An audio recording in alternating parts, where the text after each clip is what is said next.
everybody, it's Shelley Tugas from the Hudson Area Public Library.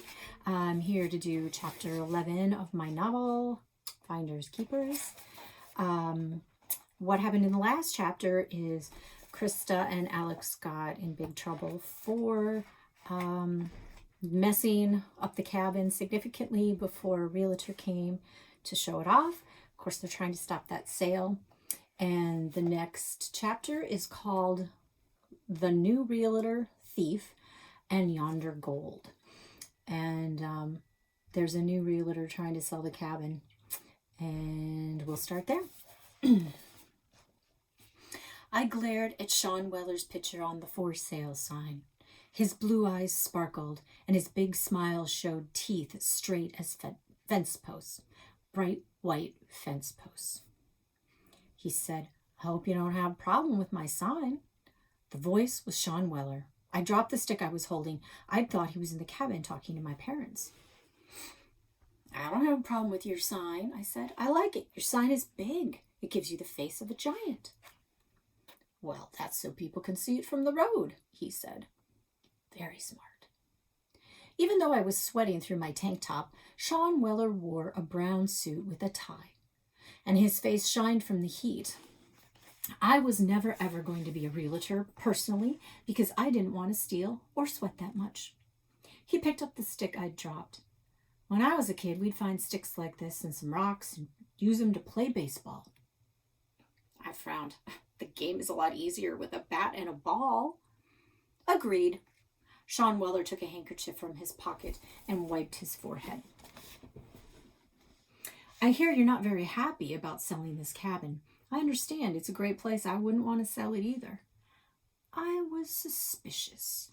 This was the stuff adults said when they wanted to trick you into liking them or do something you didn't want to do.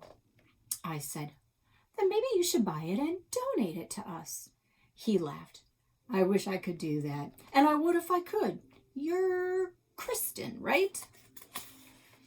"Yeah. Kristen, Christine, Christopher Boyd Adams. That's my name." "It is not." That voice was my mother. My sighing, head-shaking mother.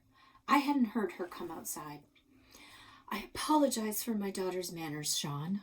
I promise you'll have no problems from her whatsoever. Am I right, Krista?" Before I could agree and promise and all that, there came a man scream from the cabin. "Ah!" The door opened, and Dad leaped outside, gasping. Mom rushed to him. "Todd, what is wrong?" A little shiver went through his body. "I think my imagination got the best of me because I thought I saw a snake." A little shiver went through my body, too. Mom said, "A snake? Are you certain?" "Oh, never mind. It's crazy. I'm sure it was just a shadow. Guess I need new glasses." Sean Weller looked concerned. "Are there any cracks in the foundation that maybe need to be sealed?"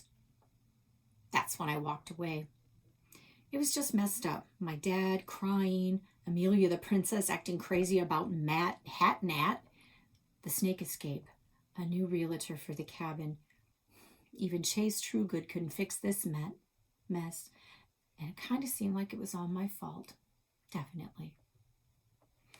So now we move on to one of Krista and Alex's little play adventures. At this time, they are panning for gold in Al Capone's river. So the adventure is cowboys seeking a fortune. The place is the Arizona River in Gold Country, which is actually just the lakeshore.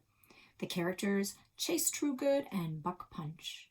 And their wardrobes and props are Western vests, which are actually life jackets, cowboy hats, which are actually mom's sun hats, some panning for gold pans, which are just pie pans, gold extraction tools, which are forks, spoons, and a noodle strainer, guns, which are sticks, and rope, which is rope. And here begins their adventure.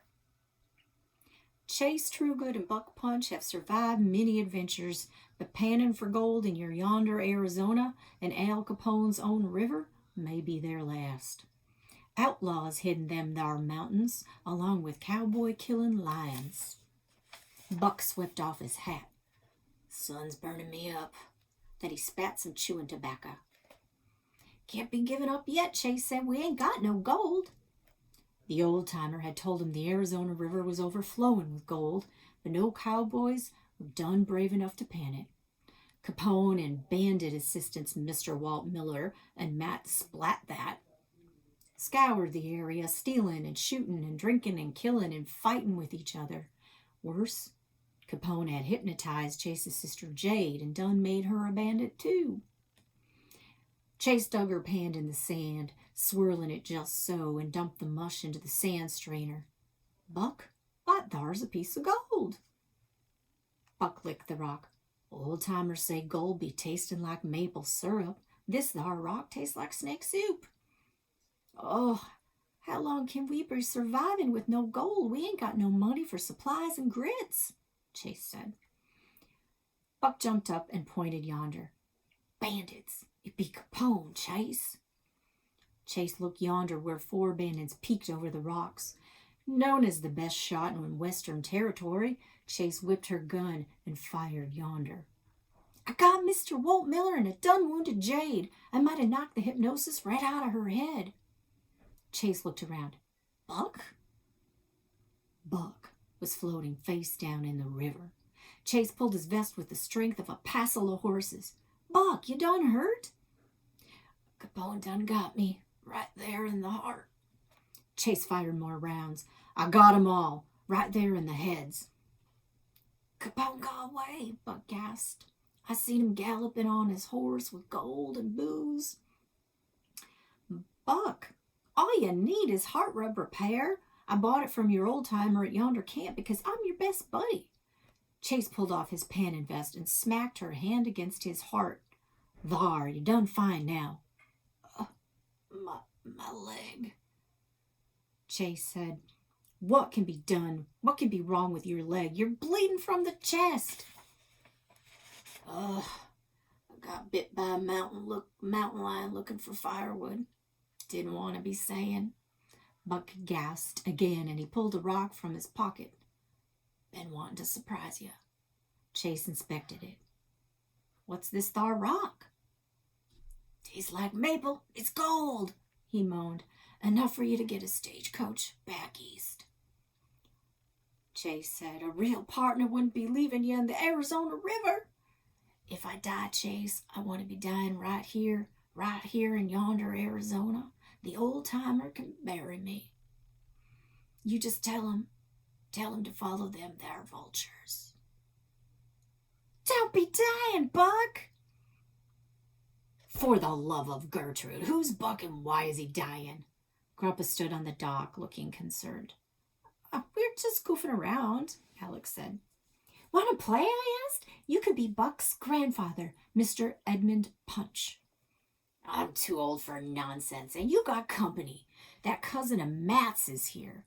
His parents just dropped him off. They must think I'm running a daycare. Alex splashed to shore and dropped his life jackets on the rocks. He didn't even look back, just ran toward the house. Grandpa said, Hop out, Minnow. You can't be out here alone. But I'm wearing a life jacket. You trying to get me arrested for neglect? Alex is the one who can't swim good. I swim great. Who's Matt's cousin, and why is he here?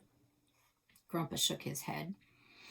Oh, Neil and Sally want Alex to meet kids before school starts. Matt volunteered his cousin. Grandpa pointed at me and then the dock. Out. Fine. I pulled myself up on the dock and dried my face on a towel. And Grandpa said, Before you come over, go change your clothes. Then you can meet Quincy. So in the next chapter, we get to meet Quincy and see some problems in the really good friendship between Alex and Krista.